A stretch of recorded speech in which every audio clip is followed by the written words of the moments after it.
우리 함께 지킬 수 있어서 감사합니다.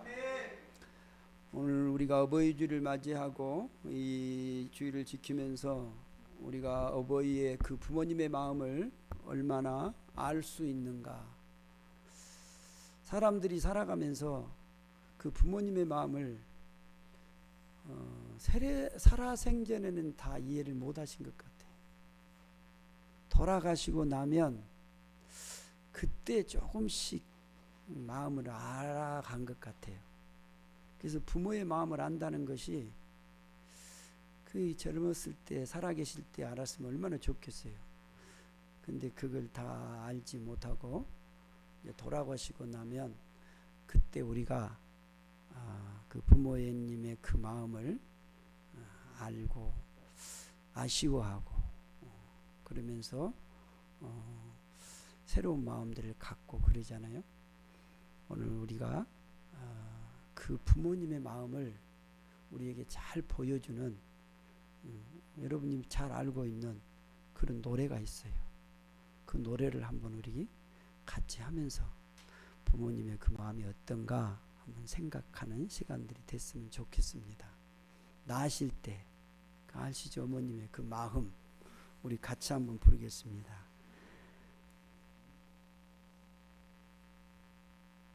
같이 하겠습니다. 시작. 나실 때 괴로움 다 잊으시고 이르실 때 밤낮으로 애쓰는 마음 진자리 마른 자리 가라니시며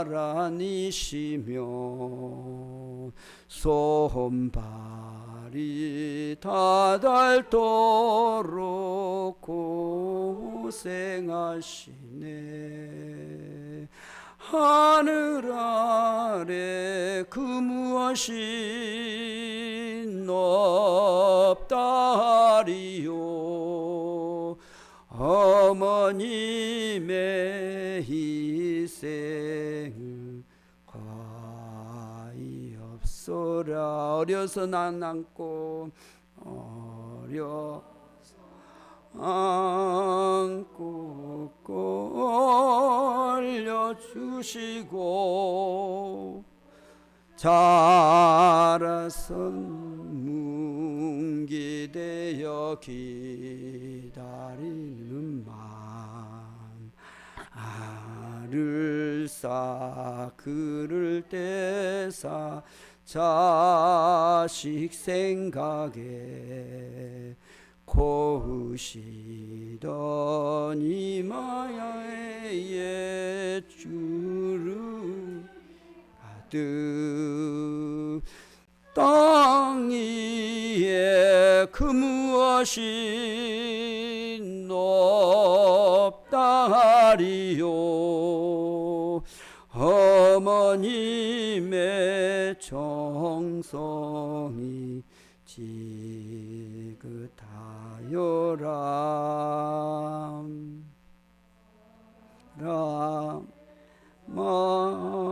마음속에 온갖 소원 어머님의 마음속에 오직 한 가지 아낌없이 일생을 자식 위하여 살과 뼈를 깎아서 바친 마음 이 땅에 그 무엇이 거룩하리요. 어머님의 사랑은 그지없어라. 이것이 어머님의 그 부모님의 마음이신 거 아시죠? 근데 우리가 그것을 다 알지를 못하고 보낼 때가 너무 많단 말이에요.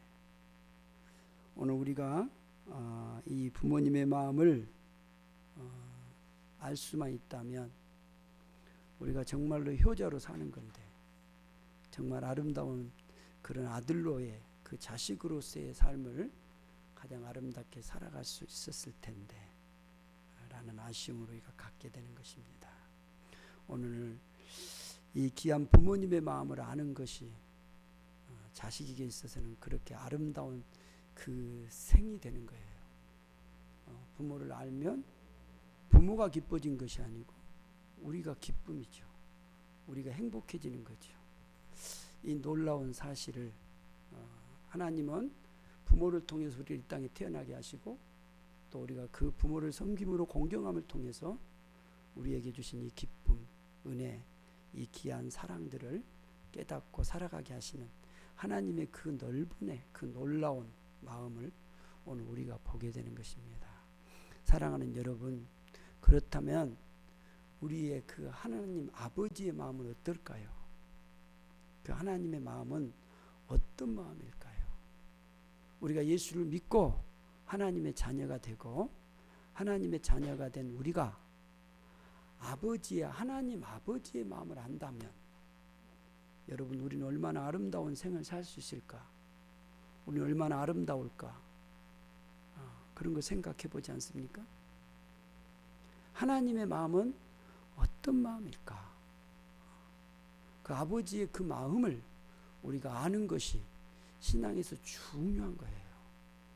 하나님의 자녀가 됐다면 이제 나는 하나님 그 아버지의 마음을 알고 그분을 섬기고 그분을 따라야 되는 거죠. 그것이 오늘 본문에 잘 나와 있어요. 여러분이 너무 잘 아는 여러분 십계명이에요. 10가지의 계명. 그래서 이것을 언약이라고 말하는 거예요. 언약. 이 언약은 누가 언약을 맺어요? 하나님이 하셔요.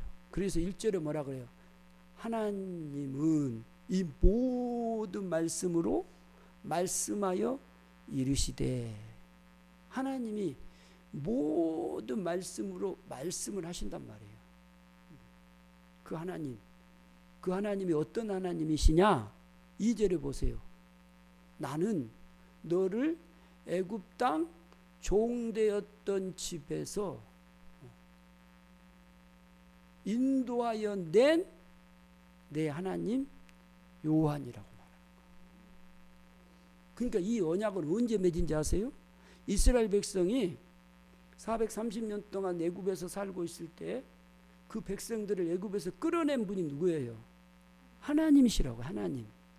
그분이 애굽에서 끌어내서 그 노예로, 종으로, 애굽의 종으로 살고 있을 때 하나님이 그들을 직접 끌어냈단 말이에요.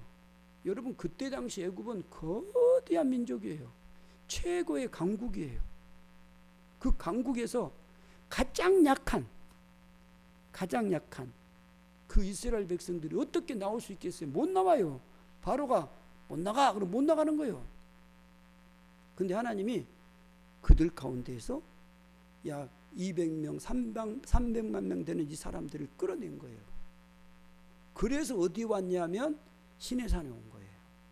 시내산에 왔을 때 하나님이 이제 어떻게 하시냐면 언약을 맺은 거예요. 언약을. 이스라엘 백성들을 딱 끌어와가지고 시내산에 데려와가지고 언약을 딱 맺는 거예요.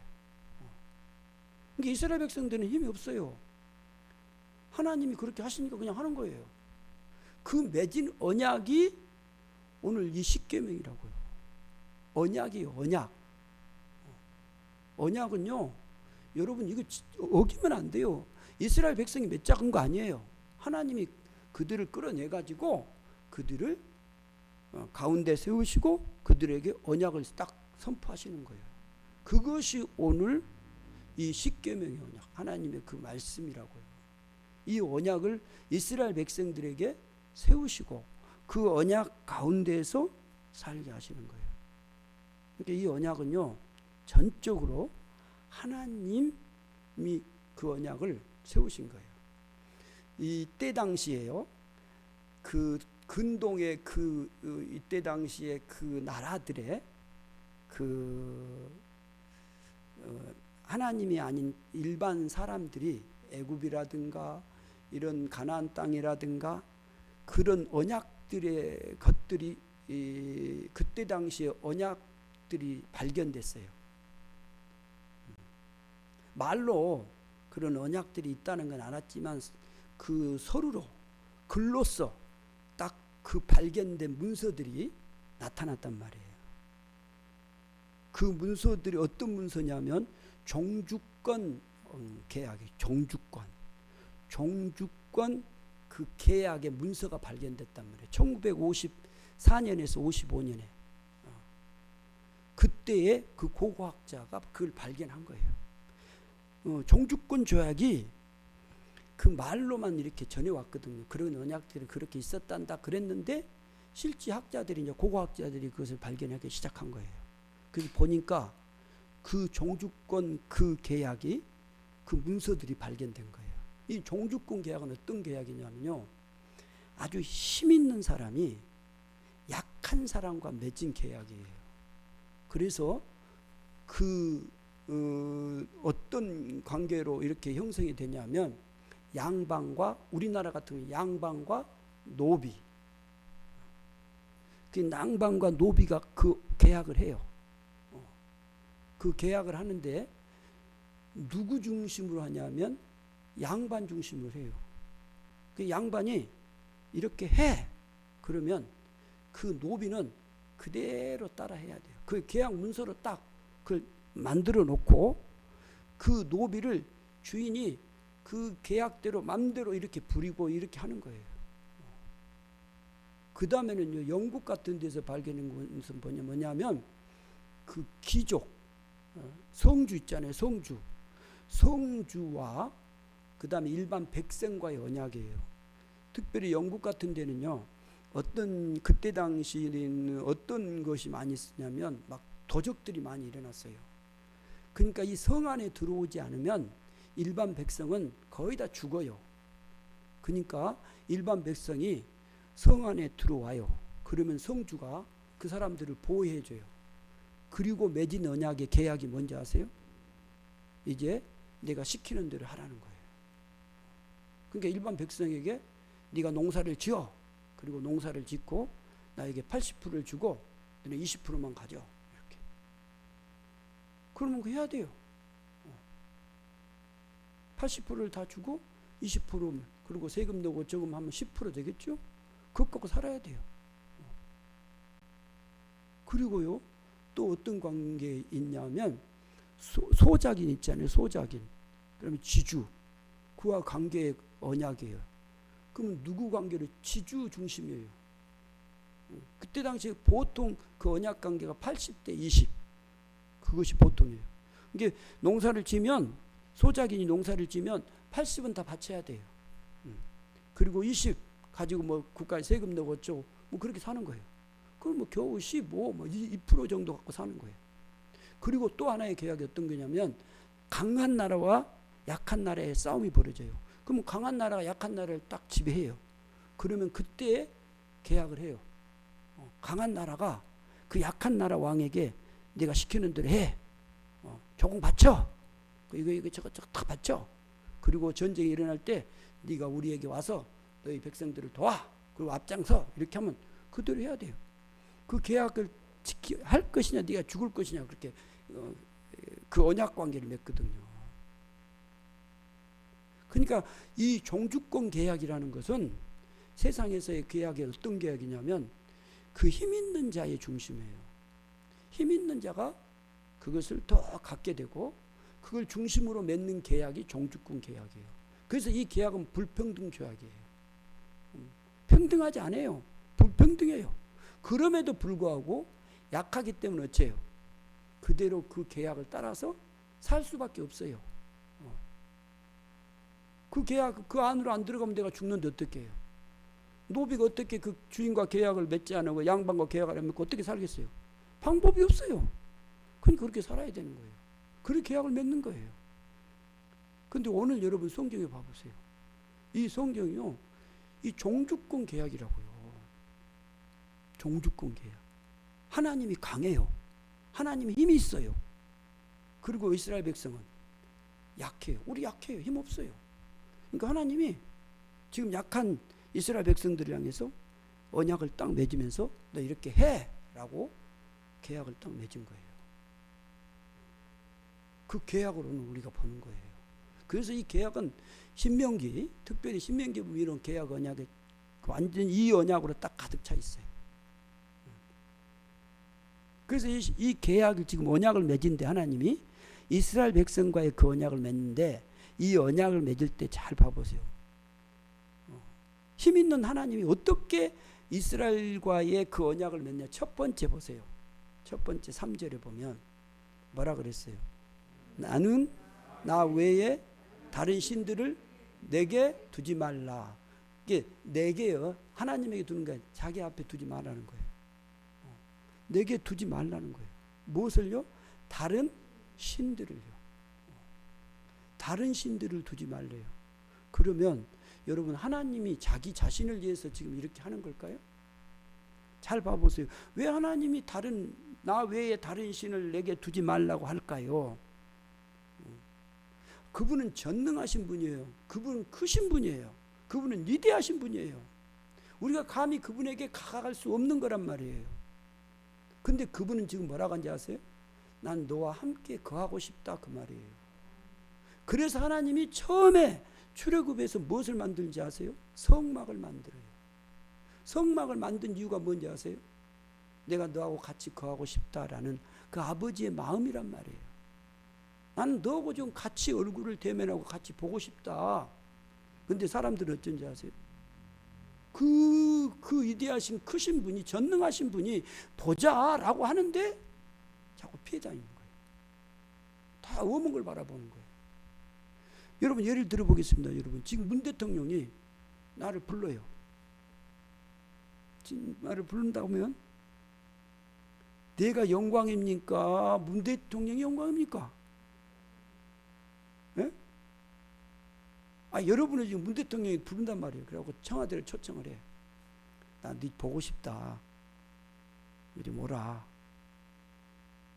그러면 여러분이 지금 영광입니까? 문 대통령이 막 영광이 되는 겁니까? 그러죠. 그 대통령인 크신 그분이 나 같은 존재를 불러가지고 보고 싶다는 거예요. 그래서 한 달마다 올라오래요. 아니 매일 보고 싶대요. 그러면 사람들이 여러분에게 집중 시작한다고요. 여러분을 막 높이고 여러분이 얼마나 마음이 설레겠어요. 그 크신 하나님이 계약을 맺는데 난 네하고 항상 있고 싶다는 거예요. 그게 아버지의 마음이라고요. 그래서 다른 신들을 네 앞에 좀 두지 마라. 네하고 나하고 좀 얘기 좀 하게. 다른 것 두지 말라. 그것이 하나님이 우리에게 주신 마음이란 말이에요. 근데 우리가 신앙생활하면서 꼭 하나님 앞에 뭘 해준 거 아니에요. 그분은 스스로 계신 분이에요. 그분은 스스로 모든 걸 다 가지고 전능한, 우리가 없어도 그분은 다 하시는 분이에요. 근데 그분이 우리를 지금 초청을 하신다고요.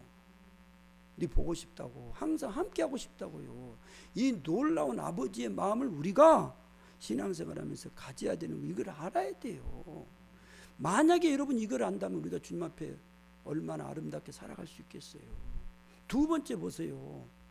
오늘 두 번째 4절 다 같이 한번 볼까요? 시작. 야여 또 하늘에 땅에 있는 것이나 땅 아래 물속에 있는 것에 어떤 형상도 만들지 말며, 그 다음에 5절요. 그것들에게 절하지 말며 그것들을 섬기지 말라. 나 내 하나님 여호와는 질투하는 하나님인즉 나를 미워하는 자의 죄를 갚되 아버지로부터 아들에게로 3, 4대까지 이르게 하거니와 나를 사랑하고 내 계명을 지킨 자에게는 1000대까지 은혜를 베푸느니라. 아멘. 무엇을 지금 너를 위하여 뭘 만들지 말라고요? 우상 만들지 말래요. 너를 위해서 우상을 만들지 말래요. 왜 우상을 만들지 말할까요? 하나님을 위해서가 아니고요, 너를 위하여 우상을 만들지 마라 그랬어요. 여러분, 우상이 뭐예요? 우상. 그래서 그 다음에 설명을 해요. 또 우상을 만들지 말라. 또 이로 하늘에 있는 것이나 아래로 땅에 있는 것이나 땅 아래 물속에 있는 것에 어떤 형상도 만들지 말며, 그 다음 말해요. 그것들에게 절하지 말며 그것들을 섬기지 말라. 그게 우상이 어떤 건지 아세요? 우상이 하늘에 있는 거, 땅에 있는 거, 물속에 있는, 땅속에 있는 이것들을 다 찾아서 만드는 것이 우상이에요. 지금 여러분 이 세상의 우상들을 봐보세요. 다 만들어 놓고 거기다 절을 하고 있는 거예요. 웃기지 않습니까? 돼지 모가지를 잡아놓고 삶아가지고 복을 준다고 빌고 있다니까요. 그게 맞는 거예요? 이게 뭔지 아세요? 우상을 섬겨버리면요, 우리의 인간의 그 정체성이 없어져 버려요. 가만히 있어, 내가 누군지를 몰라요. 그리고 우리는 이제 그걸 섬기기 시작하게 되면 그거에 대한 절대 복종으로 가요. 여러분, 부족을 붙이면 여러분이 안정합니까? 부족 알죠? 그걸 딱 붙여내. 여기도 없고, 요거 하나 붙인 지 언제 아세요? 국회의원 같은 데는 막 몇억 몇천만 원 그래요. 국회의원들 요거 많이 붙여 여기다가. 이런 사람들이 지금 나라를 이끌어 간다고. 여러분, 그거 이게 뭐예요? 두려운 거예요. 그러니까 사람들이 그 우상, 그것을 섬기게 되면요, 사람이 사람다운 그 본래적인 근본적인 걸 못 찾아요. 절대 못 찾아요. 그래서 공부를 아무리 많이 하고 아무리 배워도요, 이게 딱 잡혀 있는 사람은 인간이 뭔지를 몰라요. 자기가 어디서 왔으면 어디로 가는지를 몰라요. 그래서 눈앞에 있는 그것만을 향해서 막 쫓아가요. 그래서 막 별짓을 다 하잖아요. 아니, 그렇게 많이 배우고 똑똑했다면 어떻게 그럴 수가. 여러분 TV 많이 봤죠? 생각하지도 못하는 이런 일들을 그들이 저지른다고. 왜요? 그 분명한 분을 알지 못하고 자기 인생에 알아야 할 그 절대주인, 나를 창조하시고 나를 보내시고 나를 이 땅에 보내서 나를 살게 하시고 나가 이 세상에서 이렇게 살다가 이제 인생을 막으면 나를 부르실 그 나라, 그것이 어딘가를 안다면 여러분, 우리가 그렇게 살 수가 없는 거예요. 그러니까 이 우상을 섬기게 돼버리면 우리 인간의 그 모든 중심을 흐트러버려. 이게 흐트러져 본 거예요. 생각을 해보세요. 가만 생각해 보세요. 우리는 아무 생각 없이 막 애들 막 이렇게 따라 한 것 같지만 시간이 흘러보세요. 그러면 그 애가 무엇을 위해서 하는지 몰라요. 아무것도 몰라요. 다음에 죽을 때도 몰라요. 그러니까 이제 두려워요. 그래서 막 이것 같다 저것 같다 막 갖다 붙이는 거예요. 그리고 막 비는 거예요. 그리고 이제 딱 좀 막 여러분 큰 부채를 만들어 놓고 어떤 막 큰 걸 만들어 놓고 좀 안정감 있죠. 막 그러니까 더 크게 만들어요. 그리고 웃게 만들어요. 막 인상을 쓰게 만들어요. 그리고 막 딱 기가지고 또 막 이런 거 있잖아요. 그런 거예요. 근데 하나님이 왜 그렇게 하셨냐면, 이런 걸 만들지 말라고 한 것은 네가 사람답게 정말 하나님의 아들로서 바른 정체성을 가지고 내 자아가 누군가, 내가 누구인가를 알고 바르게 살게 하시는, 그걸 바로 알면요, 여러분, 우리가 절대로 두려움에 잡히지 않아요. 그래서 많은 사람들이 다 어떤 일이 벌어지고 막 이러면 전부 다 두려워 막 벌벌 떨어요. 그래서 우리 보고 이거 하지 말라는 거예요. 우리를 위한 거예요. 절대적으로 우리를 위한 거예요. 아니, 그 크신 하나님이 자기를 위해서 아니고 누구를 위해서요? 우리를 위해서. 그 다음에 봐보세요. 네 번째 7절에 보겠습니다. 시작. 너는 내 하나님 여호와의 이름을 망령되게 부르지 말라. 여호와는 그의 이름을 망령되게 부르는 자를 죄 없다 하지 아니. 아멘. 여호와의 이름 어떻게 하라고요? 망령되게 부르지 말라. 망령되게. 여호와의 이름을 망령되게. 하나님의 자녀가요, 이 이름이라는 것은 뭐냐면 그 이름이라 그러면 이름을 지어주면 이름이 그 사람이에요. 이게 하나님 그러면 그분이 전능하신 그 하나님이시에요. 그분을 말하는 거예요. 그래서 우리가 예수를 믿으면요 하나님의 자녀가 돼요. 자녀가 된다고요. 그리고 하나님의 자녀가 되면 우리가 이제 그분의 이름을 가져요. 그래서 예수를 믿는 사람을 그리스도인이라고, 하나님의 자녀들 그래요. 근데요 이 자녀들이 이 이름을 가지고 망령되게 한단 말이에요. 망령되게 헛되이 한단 말이에요. 헛되이. 예. 이 이름을 가지고 내가 장난친단 말이에요. 여러분 어떤 장난을 치겠어요? 예를 든다면 이런 거예요. 우리 아버지가 국회의원이요. 그래서 자기 아버지 이름 팔아가지고 가서 사기치는 거예요. 그런 거 많이 봤죠? TV에서. 뭐 나가 앞으로 뭐 대통령 나온대. 그런데 그 사람이 누구누구다. 그래가지고 쫙 이제 보여줘요. 그러면서 봐라, 나한테 투자해라. 딱 나라. 이런 거 있잖아요. 그 이름 팔아먹은 거예요. 그 이름을 가지고. 그 이름을 존귀하게 여기지 아니하고 그 이름을 귀중하게 여기지 않고 자기의 무언가를 얻기 위해서, 자기 재미를 위해서 사용해 버린단 말이에요. 그러면 우리가 어떻게 되겠어요? 그래서 이렇게 말해요. 여호와는 그의 이름을 망령되이 부르는 자를 뭐가 없다고 해요? 죄 없다 하냐. 사기치고 헛되게 하는데 그 사람이 어찌 되겠어요? 다음에 뻔하잖아요. 그래서 그 죄 가운데 들어가는 거예요. 하나님은 언약을 이렇게 맺으신 거예요. 그러면서 딱 선언을 해버린 거라고요. 그러지 말라고. 그러면서 봐서요. 오늘 네 번째 보세요. 네 번째 시작. 안식일을 기억하여 거룩하게 지키라. 뭘 지키라고요? 안식일을. 자, 이 보세요. 안식일을 설명을 잘 해놨어요. 엿새 동안은 힘써 내 모든 일을 행할 것이나 일곱째 날은 뭐예요? 내 하나님 여호와의 안식일인즉 너나 내 아들이나 내 딸이나 내 남종이나 내 여종이나 내 가축이나 내 문 안에 머무는 객이라도 아무 일도 하지 말라라고 말하는 거예요. 이는 왜 일하지 말라고 했어요? 이는 그다음 보세요. 이는 엿새 동안에 나 여호와가 하늘과 땅과 바다와 그 가운데의 모든 것을 만드시고 일곱째 날에 쉬었습니다. 일곱째 날에 쉬었대요.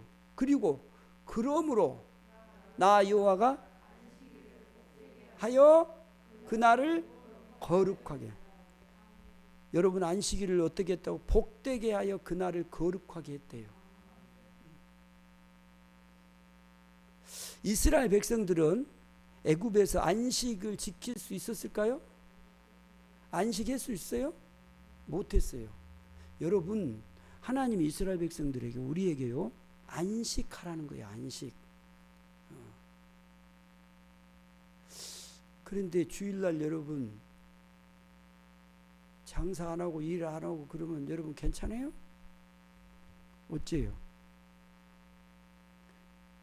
장사하신 분들한테 물어보세요. 주일날 일하라는 것이 대단히 어려워요. 믿음이 없어서 그런 거 아니에요. 이거 안 하면 안 될 것 같아요. 걱정이 돼요. 이게 쉽지 않아요. 놓는다는 것이. 주일날 일 안 하고 내가 안식을, 주님의 이 거룩함을 내가 누릴 수 있는 시간들이거든요. 이 거룩함이라는 것은 주님이 주신 거거든요. 그래서 이날 주님으로부터 주심의 그 놀라운 이 거룩함의 놀라운 은혜들을 우리가 누리는 거거든요.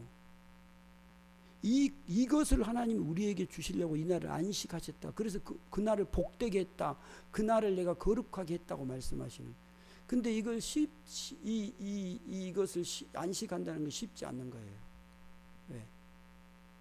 왜냐하면 그 현실을 놓으면 내가 어떻게 될 것 같아. 이게 이스라엘 백성이 이런 거예요. 노예로 살다가 쉬라 그러면 막 누가 와서 때릴 것 같아요. 그러니까 그걸 못 논다고요. 근데 하나님 우리 보고 뭐라고 해요? 이 언약을 딱 맺은 거예요. 이제 쉬어라, 좀 쉬도 된다. 너무 매여갖고 막 거기에 있는 거예요. 그러니까 그러지 마라, 그 말이에요 지금요. 여러분, 우리가 쉰다는 것이 얼마나, 하나님 우리에게 이 안식으로 초대한, 우리가 여러분 인생을 다 마친 다음에요, 하나님 우리를 부르는 곳이 언제 아세요? 그의 나라예요. 그의 안식에 들어오게 한 거예요. 그의 안식에. 그래서 우리가 이 신앙생활 하면서 이 안식을 항상 누려야 돼요. 그래서 그 보좌 앞에 나가서 그 안식을 누리고, 그 안식을 누리며 있어야 삶이 풍성해지는 거예요. 이거 없으면 우리 안에 날마다 그게 묶여서 매여 있는 거예요. 하나님 우리로 하여금 이제 제발 그렇게 거기에 묶이지 말고 내가 주신 이 안식을 누리고 내가 주신 그 은혜로 네가 좀 이 세상을 살아가라는 거예요. 그래서 언약을 딱 맺어버린 거예요. 여러분, 만약에 이것을요, 내가 하나님이 만약에 언약을 했는데 그분이 여기면 어찌 되겠어요? 그분이 책임을 진다고요. 그러니까 우리는 반드시 이 언약을 지키면 복이 된다고요. 우리를 위한 거라고, 우리를. 그 다음에 봐보세요. 5번째. 시작. 내 부모를 공경하라. 그리하면 내 하나님 여호와가 내게 준 땅에서 내 생명. 아멘. 여러분, 부모 공경하면, 공경한 사람, 부모가 더 막 영광스러워져요? 누가 더 영광스러워져요? 누가 더 높여져요? 효 또한 효자가 높여집니까? 효를 받은 엄마가, 아빠가 높아집니까? 효자가 여러분 막 뜨지요. 그래서 여러분 비석 같은 거 세우는 거 봐보세요. 효자비를 세워놓잖아요. 그 부모를 그렇게 섬겼던 그 공경했던 그 자식들의 그 이름들이 그 다음 세대에 가서 보면 나타나거든요. 그러니까 하나님이 왜 부모를 공경하라 하겠어요? 우리를 위한 거라고요. 하나님을 위한 거 아니에요. 우리를 위한 거예요. 그 다음에 봐보세요. 살인하지 말라, 가늠하지 말라, 도둑질하지 말라. 그럼 누가 이 얘기 지금요? 누구를 위한 거예요? 나를 위한 거예요. 그 다음에요, 이웃에 대하여 거짓 증거하지 말. 우리를 위한 거예요. 마지막요, 내 이웃의 집을 탐내지 말라요. 그 모든 소유를 탐내지 말라는 거예요. 이게 다 누구를 위한 거예요? 우리를 위한 거예요. 우리를. 하나님이 힘 있는 분이 언약을 맺으셨대요. 맺으셨는데 어떻게 맺으신지 아세요? 우리를 위해서 약한, 이런 세상에 이런 언약은 없어요. 종주권 언약은 힘 있는 자의 언약이에요. 힘 있는 중심이에요. 근데 하나님은 어떻게 하신다고요? 약한 자의, 우리를 위한 언약을 맺어버리는 거예요. 이게 하나님이 우리에게 준 약속이라고요. 그러니까 이것이 얼마나 귀하고 아름다운 거예요. 하나님의 말씀은 전부 다 우리를 위한 거예요.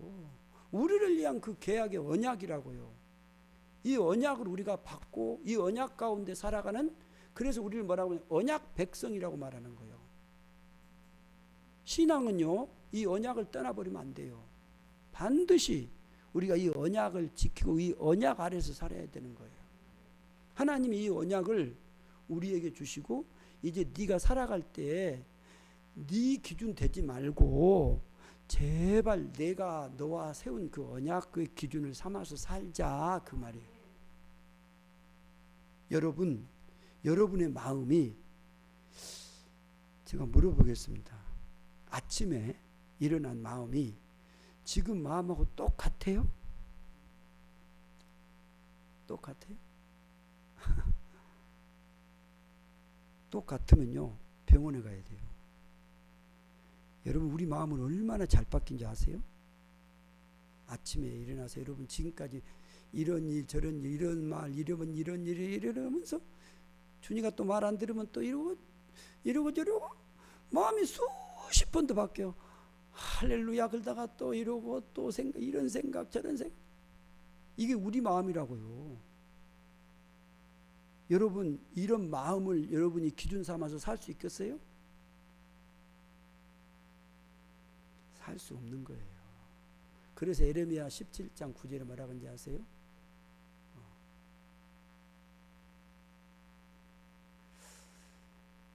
여러분 이 세상에서요 만물보다 거짓되고 부패한 것이 있대요. 만물보다 거짓되고 부패한 것이 있는데 그게 뭔지 아세요? 마음이라고 말하는 거예요. 예레미야 17장 9절에 이렇게 말씀해요. 만물보다 거짓되고 부패한 것이 있는데, 부패한 거 알죠? 썩은 거. 그 있는데 마음이래요. 누가 이것을 알랴? 여러분의 마음을 중심으로 기준 삼아 산다면 우리는 수없이 요즘 그래서 이렇게 힘들어지는 거예요. 뭐 이렇게 또 이렇게 힘들고 이렇게도 힘들고 예수를 믿는다고도 힘들고 왜 이러냐 그 말이에요. 이거이 이미 부패된 우리의 마음들을 기준 삼으니까 그래요. 절대로 이게 우리의 기준 되면 안 돼요. 여러분 우리의 기준되는 뭐냐면 변치 않아야 돼요. 일관성이 있어야 돼요. 똑같아야 돼요. 바람이 불든 비가 오든 어떤 일이 벌어지든 똑같아야 돼요. 코로나가 생겼다고 이러고 사업이 안 된다고 이러고 저러고 솔직히 말해보세요. 그게 우리 마음 아니에요? 이러면 걱정 또 저러면 걱정.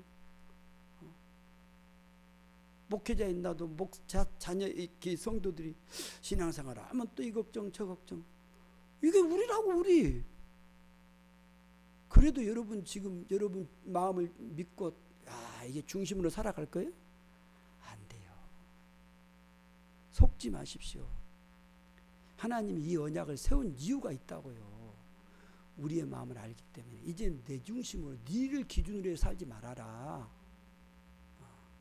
인간이 이미 마음이 부패돼 버렸다. 거짓되다. 그러니 그거 기준 삼지 말고 뭐 기준 삼으라고요? 하나님의 말씀이래요. 그래서 베드로전서 1장 24절 25절에 말씀하시는 거예요. 그게 뭔지 아세요? 그 말씀이 바로 우리에게 말씀하고 있는 것이 베드로전서 1장 24절에 말씀하시는데 그 말씀이 오늘 이거예요. 여러분 이 언약이 우리에게 주신 이 약속의 언약이 어떤 것이냐면 변치 않는 것이 하나 있대요. 그것이 뭐냐면 말씀이래요. 그러므로 모든 육체는 풀과 같고 그의 모든 영광은 뭐예요? 풀의 꽃과 같으니 풀은 마르고 꽃은 떨어져요. 그런데요 하나님의 오직 주의 말씀은 새토록 있더라. 누구의 말씀이요? 주의 말씀이 새토록. 그래서 여러분 말씀이 진리예요. 말씀은 변하지 않아요. 말씀은 코로나가 생기든 뭐가 생기든 동일하게 그대로의 말씀하시네요. 약속하신 그대로예요. 변치가 않아요. 그러니까 우리가 어떻게 살아야 되겠어요? 우리가 변하는 이 마음 가지고 우리가 살아가야 되겠어요? 변치 않는 언약의 약속을 여러분이 기준 삼아서 살아야 되는 것이라면 이것이 우리의 삶이라고요. 아들들에게 주신 하나님의 그래서 이 약속을 주신 거예요. 이 언약을 세운 거예요. 우리가 이 언약을 붙들면 여러분 인생은 분명하고 확신합니다. 진짜로 말씀을 기준 삼아 살기 시작하면 얼마나 우리가 행복해지고 기쁘고 아름다운지 몰라. 돈이 없어서 그런 거 아니에요. 우리 몸이 약해서 그런 거 아니에요. 내가 기준 삼은 것이 뭐냐? 왜 하나님이 이렇게 이 언약의 약속을 우리에게 주시면서 이렇게 약속을 언약을 해버리냐 그 말이에요. 이거 없이는 우리가 하나님의 자녀의 삶을 살 수가 없기 때문에 이 언약을 강력한 하나님이 우리에게 그 분이 직접 언약을 세워서 우리로 하여금 이 기쁨을 주고 싶어 하시는 아버지의 마음이에요. 사랑하는 성도 여러분, 이 아버지의 마음을 이제 아시고 우리에게 주신 이 언약을 기준 삼아서 우리가 이 세상을 정말 믿음으로 하나님의 자녀답게 아름답게 살아가는 복된 삶이 되기를 주의 이름으로 축복합니다. 기도하겠습니다. 아버지 하나님, 감사합니다.